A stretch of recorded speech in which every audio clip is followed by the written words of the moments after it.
Hi everyone, I'm the audience. Grab a bag of popcorn, pull up a chair, and join me as we watch the soap opera that is YouTube. In the summer of 2017, Coach Red Pill posted two videos, one shortly before VidCon and one shortly after. The links are below. In both of them, he made some predictions concerning MTV and the skeptic community.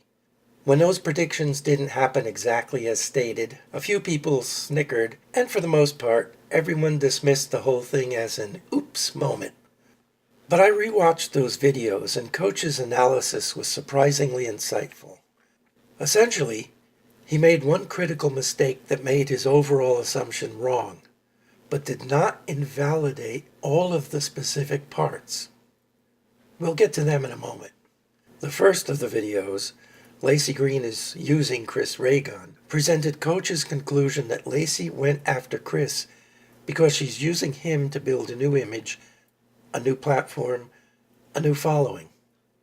That is, a new position of power working as the face of MTV. His prediction was that they would remain together at least for the rest of the year, which their recent appearance with Tim Pool proved was correct, and they would remain together probably until after the 2018 VidCon was over, at which time Chris would be of no more use, and they would go their separate ways. In the second video, the skeptics are getting cucked.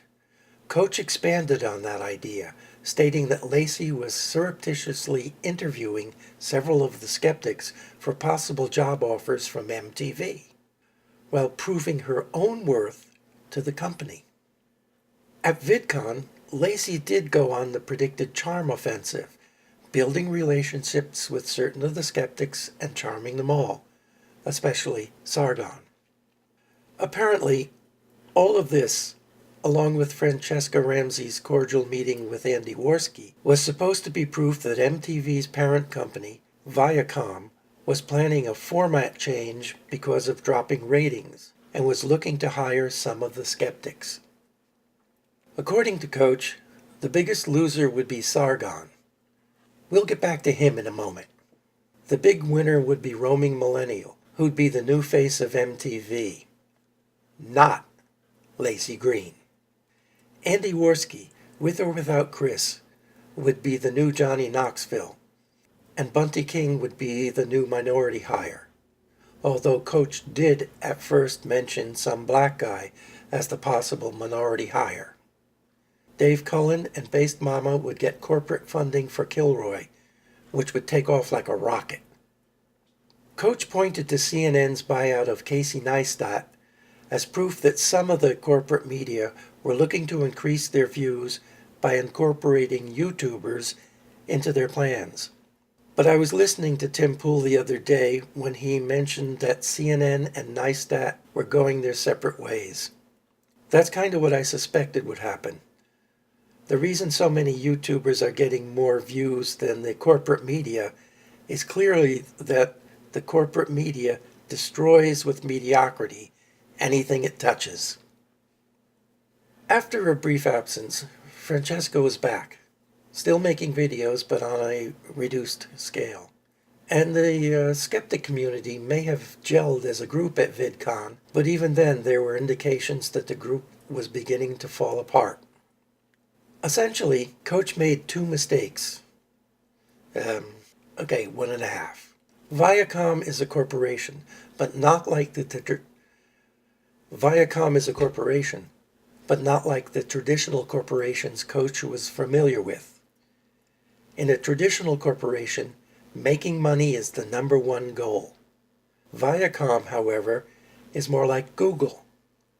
Making money is the number two goal, right behind spreading the gospel of social justice. The James Damore episode happened after VidCon, and the degree of Google's dedication to social justice took many of us by surprise.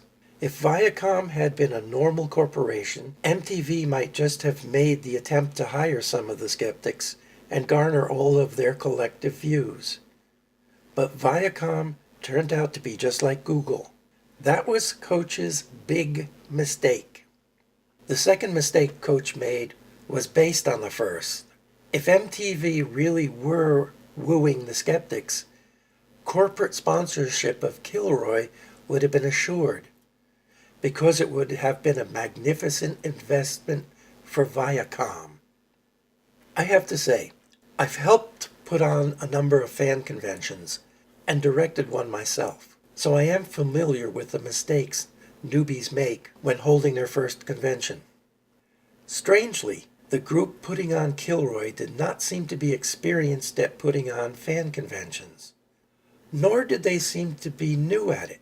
They were making mistakes that could be attributed to being new at the business, but they were not making the mistakes most new to the business actually make. Right from the start, I suspected something was going on behind the scenes. Almost from the start, it seemed to me that if Kilroy did go on, it would not be the Kilroy everyone wanted and expected.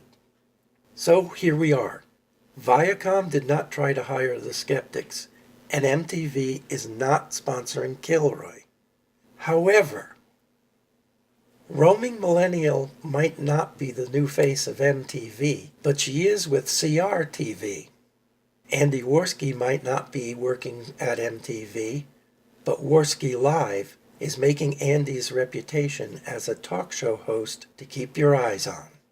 And Bunty King, I'm sure, would have done well on MTV, but instead he's making the world a better place, one goat at a time, all over social media. And I am a fan of Derek. Getting back to Sargon, well, he still remains a strong influence on YouTube and is still the unofficial leader of the disintegrating skeptic community. He recently became the subject of some questioning videos. Personally, I still enjoy his work, but I have noticed a decided increase in people questioning the veracity of what he says. He seems to have peaked at VidCon. There you have it. Allow for the fact that Viacom joined the social justice religion, and Coach's analysis was pretty damn close to being on the mark. The only loose thread left at this point is what'll happen to Laci and Chris.